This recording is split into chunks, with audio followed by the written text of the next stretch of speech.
August 18, 2025, Juba.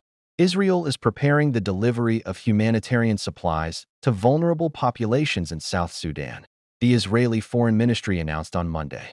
The move is led by Israeli Foreign Minister Gideon Saar, who instructed the Foreign Ministry Agency Mashav, Israel's agency for international development cooperation, to deliver urgent assistance to the crisis-hit country. South Sudan is currently struggling with a cholera outbreak while also facing a severe shortage of resources, the ministry explained.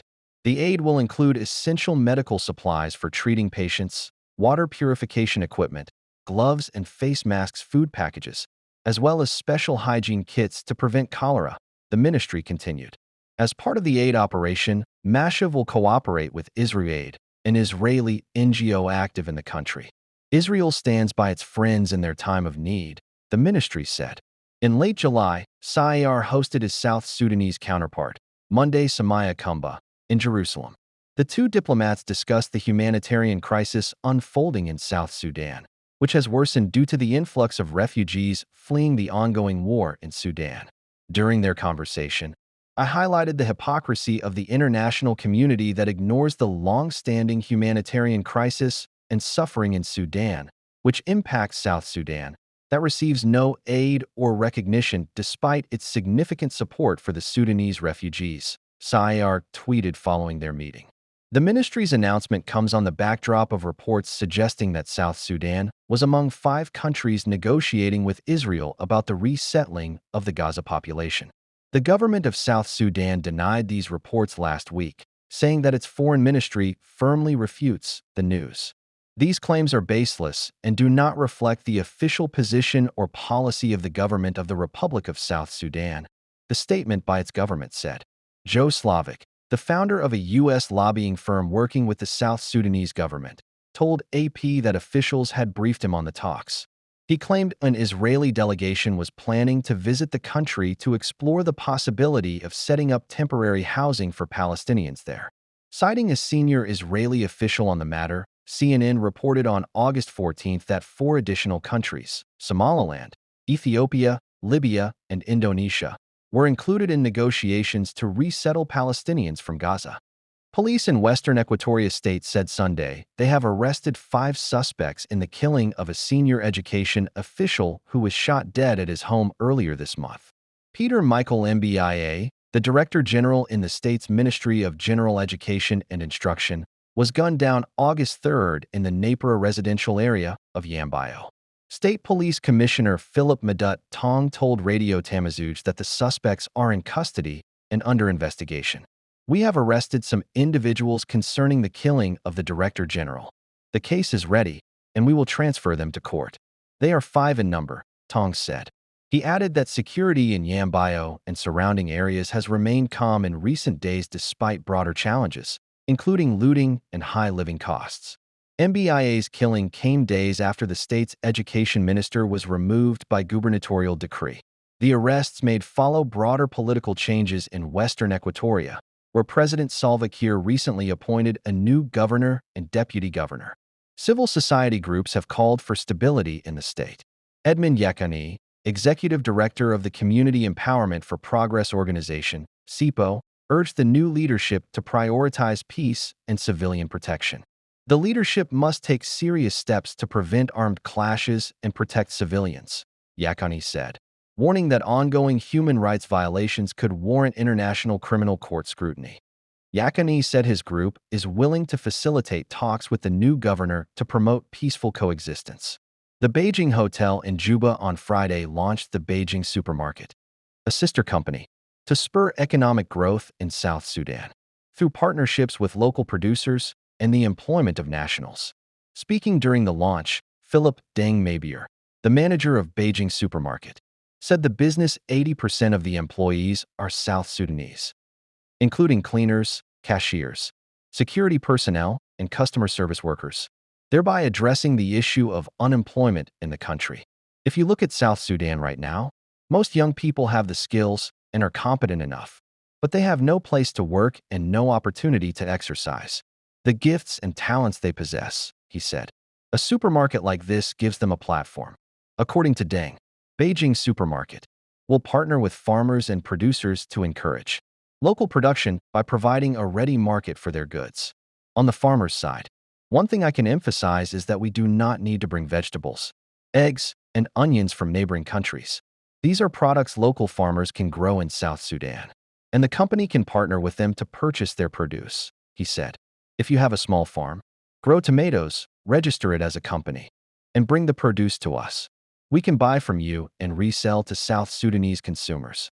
For his part, Simon He, managing director of Beijing Hotel and Supermarket, said the company conducted research on African countries and found that South Sudan offers the greatest opportunity for Chinese investors compared to other countries in the region. South Sudan has the biggest chance among all those African countries. As far as I know, in Kenya there are 100,000 Chinese. Tanzania has 300,000. And Uganda has several Chinese doing business there. But in South Sudan, for businessmen and private individuals, there are only around 500 Chinese, which means there is a very big opportunity here, he said.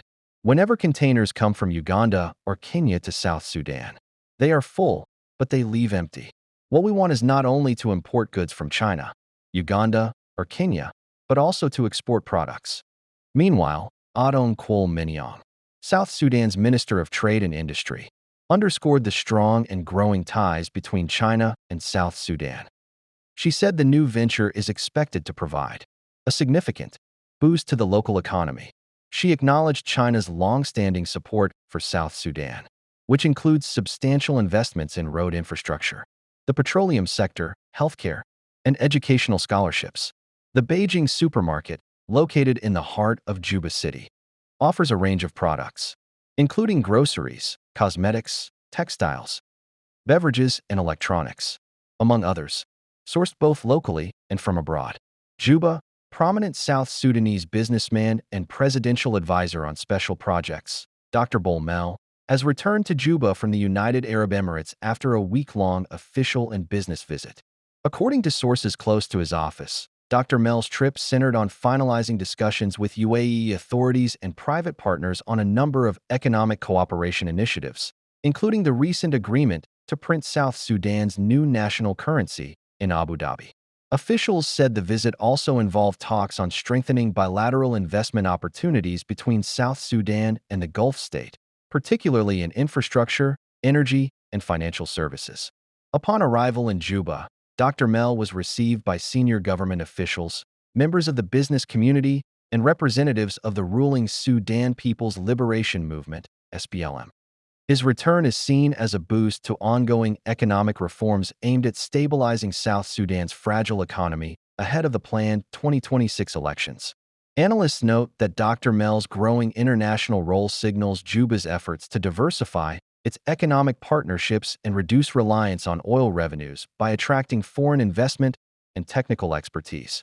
Juba, South Sudan's Vice President for Economic Cluster, Dr. Benjamin Bolmel, jetted to Juba on Sunday after a 3-day working visit to the United Arab Emirates, where he secured deals in oil, agriculture, trade, banking, and finance, as well as infrastructure. During his visit, VP Bolmel met with his counterpart, Sheikh Shakbut Nayan Al Nayan, the UAE's Minister of State for Foreign Affairs, along with a number of other UAE officials. Addressing journalists upon arrival at Juba International Airport on Sunday, Minister of Foreign Affairs Ambassador Monday Samaya K. Kumba stated that the visit undertaken under directive of President Salva Kiir aimed to follow up on the outcomes of his last visit to the UAE in June. Secondly, to enhance the economic cooperation between the Republic of Sudan and the UAE in different fields, with a main focus on areas such as the oil industry, agriculture, banking and finance, and trade, investment, and infrastructure development, among others, Kumba said. He said VP Bolmel also delivered President Kiir's letter to his counterpart in the UAE. And the third objective of the visit was actually also to brief the leadership of the UAE about the current political and economic situation in the country, he added. Kumba explained that during their stay in Dubai, VP Bol had a meeting with his counterpart and exchanged views on a number of issues of mutual concern and benefit. Again, His Excellency the Vice President also managed to witness the signing of a very important document, which is the Memorandum of Understanding between the Bank of South Sudan and the Central Bank of UAE, he noted. He disclosed that the MOU was signed by Dr. Addis Ababa Othio, the governor of the Bank of South Sudan, and the UAE's Mr. Saif Hamad al-Daheri, who is the assistant governor of the central bank in the UAE for banking operations and supervision and support services. This MOU is very important to guide the financial cooperation and banking cooperation between our two regulatory banks, and also to support the efforts of our central bank in modernizing the financial system in the country, including other important areas, Kumba stated. The visit was very successful, and with this, I would like to take this opportunity to thank the government and the people of the UAE for organizing this visit and for the success of the visit, and we will continue to follow up on the outcomes of this visit for the best benefit of our two countries. Former presidential aide implores Kiir to release Akal-i, Akat Lewel. Mr. Lewel, a former special presidential envoy on Khyber affairs, was arrested in Juba in early August while suffered a similar fate within the same period, allegedly picked by the National Security Service agents. By Sudan's Post. August 16, 2025. Trinity Energy Chairman Akal Emmanuel I. Madut, L. and Major General Akat Lewel Erek. Photo. Courtesy Juba, former Presidential Press Secretary Atini Wekatini has written an open letter to President Salva Kiir, appealing for the release of Trinity Energy Chairman Akal Emmanuel I. and Major General Akat Lewel, who are currently detained under unclear circumstances. Mr. Lewel, a former special presidential envoy on Khyber affairs, was arrested in Juba in early August, while IE suffered a similar fate within the same period, allegedly picked up by the National Security Service agents. In the letter dated August 13, 2025, Atini, who also served as a member of the National Constitutional Review Commission from 2011 to 2020, described his appeal as extraordinary, noting that he no longer has direct access to Kiir despite having worked closely with him for 9 years. I would wish to have given you my request personally, if I still had access to your excellency. However, for 3 years and 8 days now, I only see you on TV, Atini wrote, adding that his appeal was grounded in principles of justice and the need to protect the president's legacy.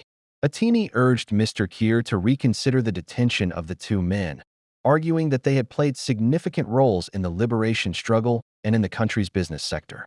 He described Lewel as a longtime loyalist who once served as Kiir's bodyguard and later undertook risky peace missions on behalf of the government. Atini also recounted Akat's 2014 mission to negotiate with former rebel leader David Yao Yao, saying the general risked his life in an attempt to prevent Yao Yao joining hands with Dr. Riek Machar to cause havoc to your embattled and fragile forces then. Turning to IE, Atini praised him as one of South Sudan's top businessmen and a key player in the oil and energy sector. He noted that IE's Trinity Group of companies, which includes Trinity Energy, Mgarush Mobile Money, and the WOW Power Plant, employs more than 9,000 people across the country. Arresting Akal EIE for even a minute is not helpful to his business at all, Atini said, warning that his continued detention could disrupt vital services and affect thousands of families who depend on his enterprises. He further argued that disputes over debts or financial obligations should be resolved through arbitration or courts rather than detention, stressing that a businessman is not good to be arrested, but taken for business arbitration and compelled to pay the money.